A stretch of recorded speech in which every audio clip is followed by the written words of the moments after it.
During the 90s, the Chicago Bulls dominated the NBA on the court, but also during that time, the Chicago Bulls took on the NBA in the court. We're going to get into it today. Let's talk about some sports law. What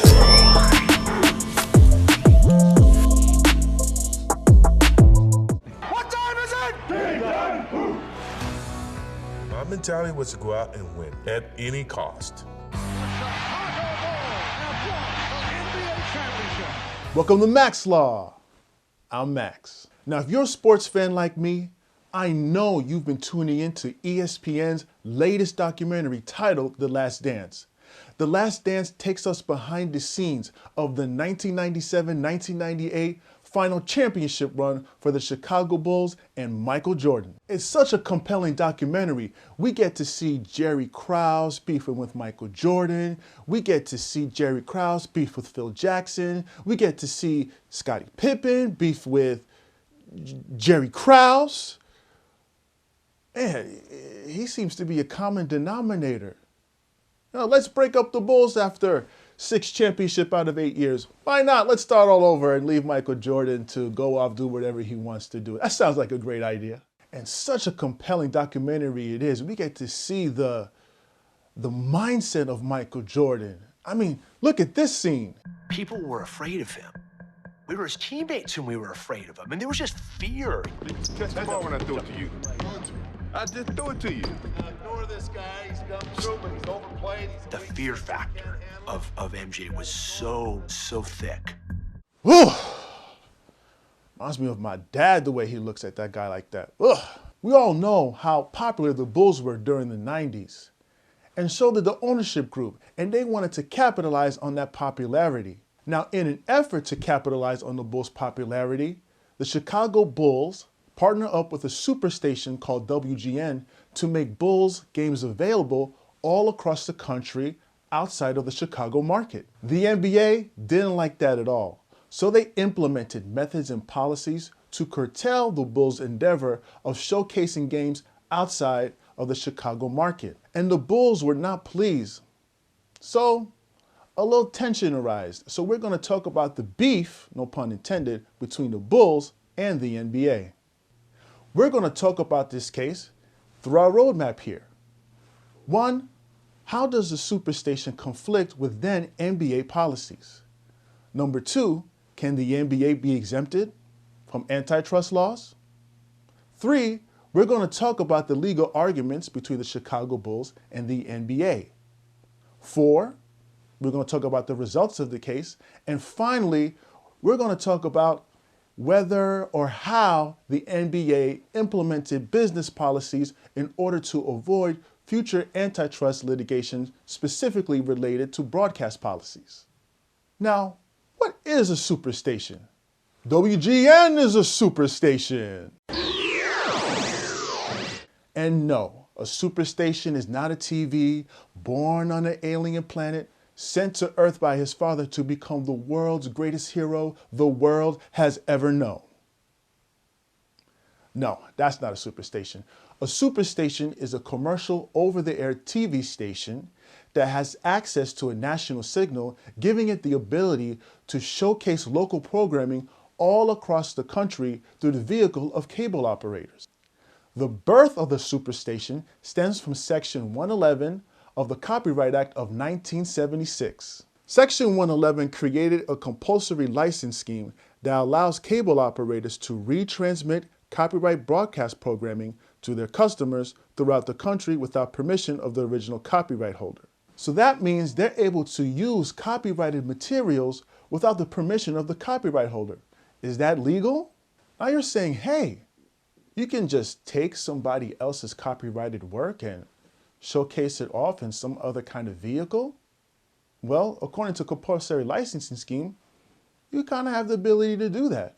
As long as the cable operators make the statutory required payment to original copyright holder, permission is not required. Now, with WGN's use of their national signal to broadcast local programming, that constitutes them as a superstation. And they've been taking advantage of Section 111 of the Copyright Act of 1976. Now, let's talk about the NBA's broadcast policy. Now, during the 90s, the NBA had a dual control arrangement regarding their broadcast policy. The NBA controlled and negotiated the national TV deals with NBC and TNT, and the local teams controlled and negotiated their respective local TV deals. Now, the revenue from the national deals are split 20 to 80, 20% going to the league office and 80% to be shared amongst the NBA teams. Now, the revenue from the local deals are owned 100% by the individual team. Now, when its quest to fully realize the value of the national TV deals, the NBA limited the amount of games broadcasted over the air to 41, which is half of the regular season. Over-the-air stations have the ability to transmit to houses with only antennas. Antennas, remember those? No? Am I aging myself? The restrictions also apply to superstations because their original signal is over the air. Cable retransmission does not exempt WGN. Now, in April of 1990, the NBA reduced the amount of games that could be shown over the air from 41 games to 20. The Chicago Bulls didn't like that at all. They didn't agree with it. They wanted to expand their fan base and grow their revenue. That's something any regular business would do. So they continued to disregard the 20-game limit. Now, the NBA didn't like that at all, and they were set to impose heavy fines. But the Chicago Bulls weren't going to lay down just like that. So what happens when two entities beef just like this? Lawsuits, lawsuits, lawsuits upon lawsuits. And now we're going to get into the arguments. With all this nostalgic feeling, talking about Michael Jordan, the Chicago Bulls, and them dominating the 90s, we're going to need a little 90s feel as we dive into this case. But how can we do that?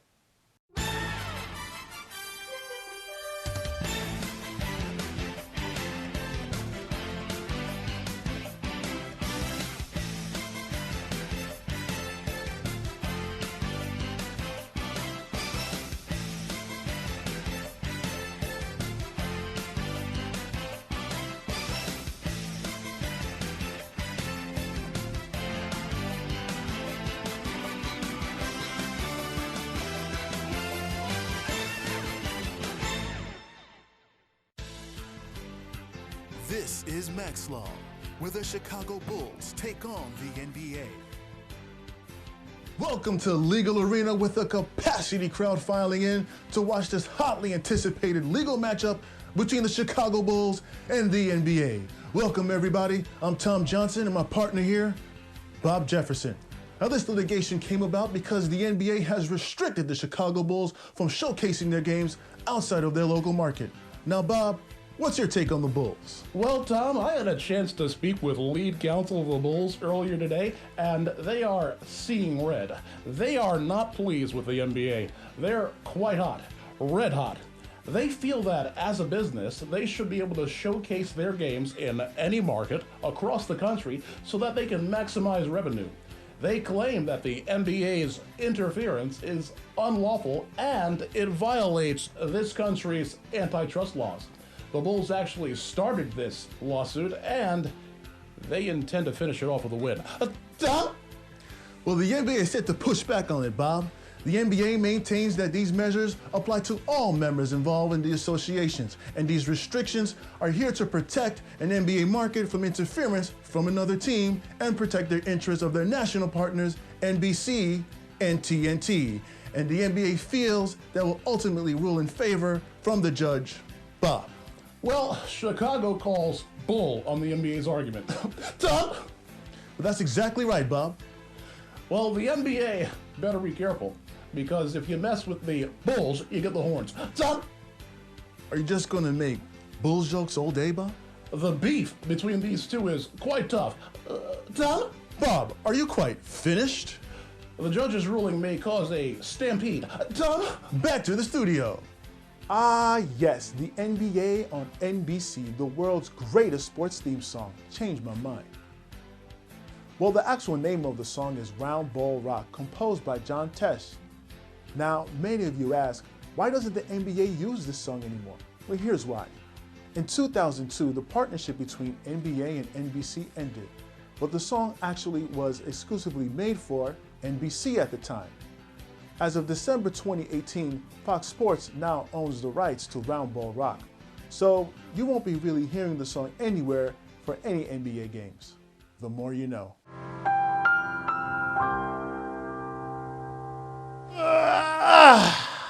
We won't be seeing those guys again.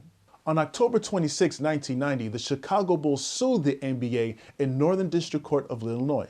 The Bulls alleged that the NBA's broadcasting restrictions are in violation of antitrust laws, specifically Section 1 of the Sherman Act. And not to be confused with the Richard Sherman Act that was pulled off following the 2014 NFC Championship game. The final play, take me through it. Well, I'm the best corner in the game. When you try me with a sorry receiver like Crabtree, that's the result you're going to get. Don't you ever talk about me. Who was talking about you? Crabtree, don't you open your mouth about the best. Or I'm going to shut it for you real quick. Is that necessary, Richard Sherman? Is that really necessary? Wow! Section 1 of the Sherman Act states, every contract, combination or in the form of a trust or otherwise, or conspiracy in restraint of trade or commerce among several states or within foreign nations is declared to be illegal. Now, the essential requirement of an antitrust violation is a conspiracy or agreement to restrict trade or commerce among competitors. Measures that restrict trade or competition are what the laws in the court generally find unlawful. Now, a key defense to a Sherman Act allegation is to prove that that business is a single entity. In the case of Copper World Corp versus Independence Tube Corp, the United States Supreme Court held that in the case of a parent company in its wholly owned subsidiary, Section 1 of the Sherman Act does not apply. The act is limited by unilateral and concerted conduct from a single entity, meaning a single entity cannot be prohibited from restraining its own trade. Characteristics of a single entity include complete unity of interest and common business objectives. So the key issue now is whether the NBA is a single entity or a joint venture of businesses. Now, the district court judge understands that the non-compete arrangements between the NBA and its teams and the league office were not aggressive. However, only such pacts and agreements are only appropriate for single entities and wholly integrated companies. Now, the problem for the NBA here is that while they argue that they are a single entity, it's clear that there are elements of the NBA that are separated, and so a great deal of separation and competition. For example, the New York Knicks and the Brooklyn Nets live in the same city, so they compete for media coverage, they compete for fans, and they compete for talents for player personnel and for management. For example, the New York Knicks last year said all year that they were going to get Kevin Durant and Kyrie Irving. All year they were going to say that. All year Kevin Durant and Kyrie Irving were a guaranteed deal. But you know what happened? We all know what happened. On the very first day of free agency, they go to Brooklyn. They go to the Brooklyn Nets. Ultimately, the judge concluded that the NBA is a special type of joint venture and not a single entity. And because they're not a single entity, they can't be exempt from antitrust scrutiny. So the allegation remains and cannot be dismissed. A score for the Chicago Bulls.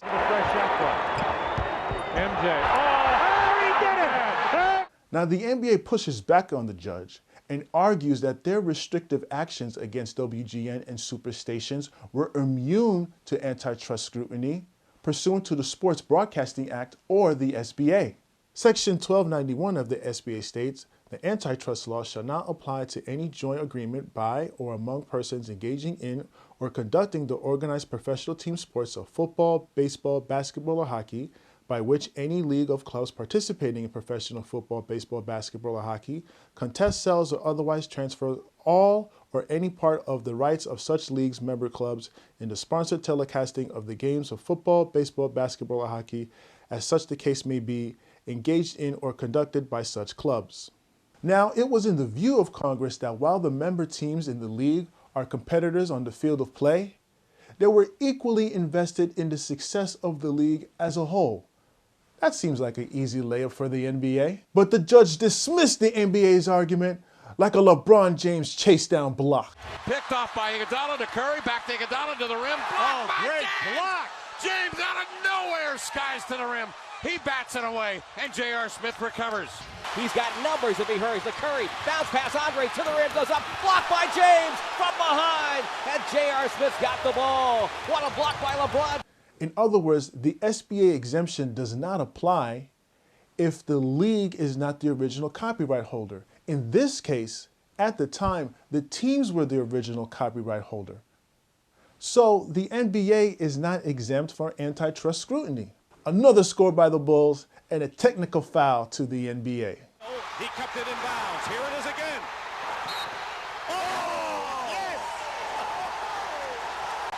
He's running back down the court. It's got to be a technical.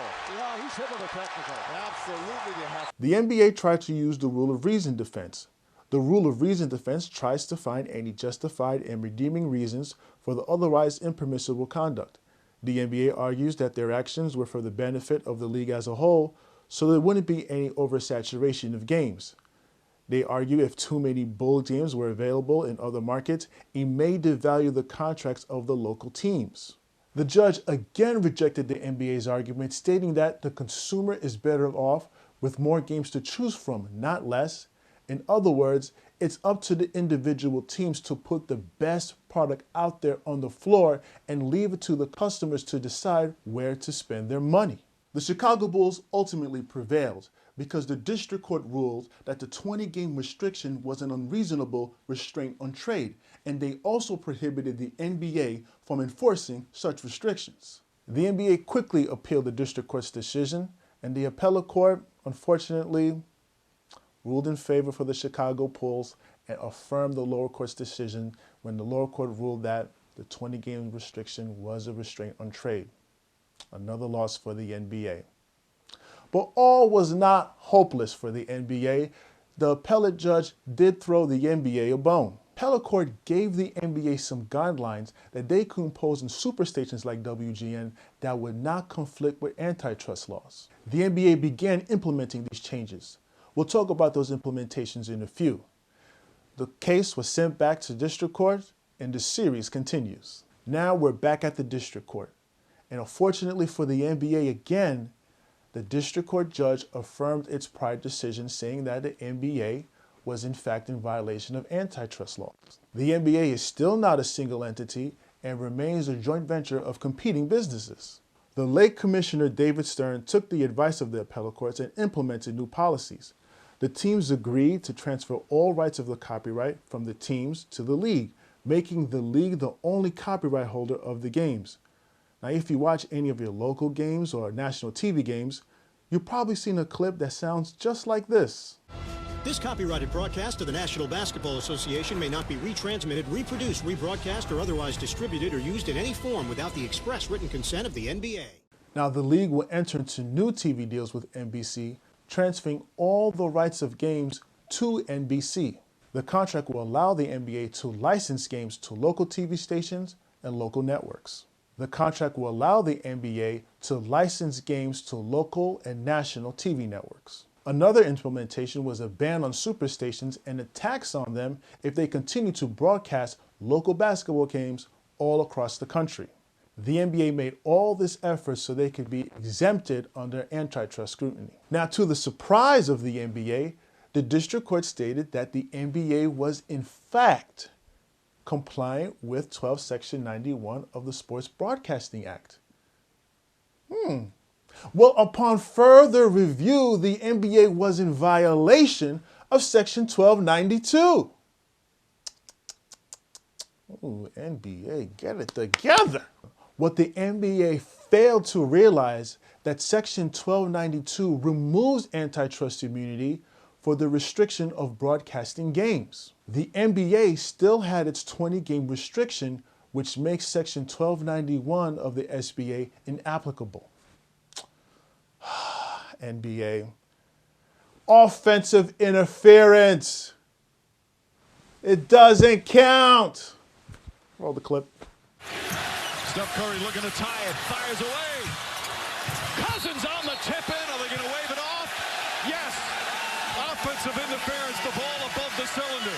But the courts did agree with the NBA's policy of having no games during national broadcasting of games. The court did find that a fee imposed on a superstation is reasonable, but left it up to the parties to negotiate the terms of the fee. But the number of games restricted by the NBA was not validated by the court, and the court ruled that the number of games should be increased to the maximum number allowed, which was 41 games at the time. Another win for the Chicago Bulls. Myers for Pippen.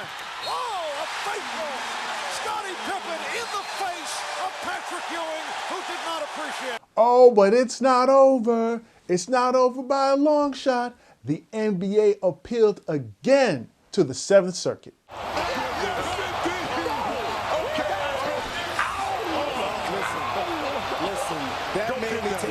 And it was a good thing that the NBA appealed, because they got a significant win. The appellate court ruled that the Bulls and WGN must abide by the NBA's restriction of games to 20. The appellate court mainly just ruled on that and remanded all issues back to the district court. As a result of the appellate court's decision, 40 million homes outside of the Chicago market with access to WGN via cable were no longer able to watch their Bulls at the start of the 1996-1997 season. WGN and the Bulls were negatively impacted by this financially. Oh, Bulls fans, whatever, man, y'all keep winning. I ain't trying to hear all that. This was a big score by the NBA, but the Bulls, they were still determined to push. Now, as the Chicago Bulls and the NBA intended to push forward and really try to win their cases, there wasn't really much of an appetite to really extend this matter at the same time, especially since the district court judge that was presiding over this case passed away. So then to have a new judge reassess everything and come in at a late stage of the game was not appealing to any of the parties. So the NBA and the Chicago Bulls reached a settlement out of court. The Bulls and the NBA settled their dispute on December 12, 1996. Included in the terms were the NBA allowing the Bulls to show 41 games over WGN's local over-the-air broadcast signal, but not all 41 games were allowed on the Superstation feed. Only 12 games were allowed on both the local feed and the Superstation feed at the same time. As opposed to a Superstation tax or fee, the parties agreed to a revenue sharing plan that entitled the NBA to collect 50% of the advertising revenue from WGN's national cable broadcast. Now that we've reached the conclusion of the case, let's talk about what happens next. Now, as you may have noticed, a lot of the aspects of this case seems to be a bit outdated. Talking about over-the-air television broadcasts and language like that, it seems pretty old, and you're right about that. Well, since the settlement of this case, the landscape of television has transformed dramatically. Fans consume their sports very differently nowadays through mobile devices, through the internet, through cable. It's a very different world nowadays. But the NBA has never made any progress in establishing itself as a single entity, and the league remains still vulnerable to antitrust laws related to broadcast policies. Until they possibly made this decision. Ladies and gentlemen, I present to you NBA League Pass. The NBA League Pass may have been the magic wand that possibly solved the issues for all parties involved. NBA League Pass features all NBA games and is made available to fans all across the world. Fans must pay a fee for this service. League Pass provides local networks the ability to showcase games worldwide. This is an attractive opportunity for individual teams as they can pitch their advertisers their extended global reach. Ultimately, this gives the NBA what they've always wanted: control. They wanted to be the ones to dictate the terms how the NBA's broadcast policy should be. And this allows the local teams to showcase their games all across the country, which kind of makes the Superstation a bit redundant. So who's the real winner here? The Chicago Bulls or the NBA? I'd say the fans. Because of this case in this situation, it prompted the NBA to be proactive and be creative, as they usually are. And with the NBA League Pass, it allows fans to access games all across the world. You could be in Japan to watch the Los Angeles Lakers, or you could be in New Mexico to watch the New York Knicks. Now, the NBA may feel like they're in a good place because the existence of the League Pass and the redundancy of Superstations may quell any team to bring up future antitrust litigation suits specifically related to broadcast policies and specifically those cases that are similar to the case we just talked about today. Thanks for joining me on this episode of Max Law. Make sure to leave a comment, hit the like button, and subscribe so you can take your legal game to the max.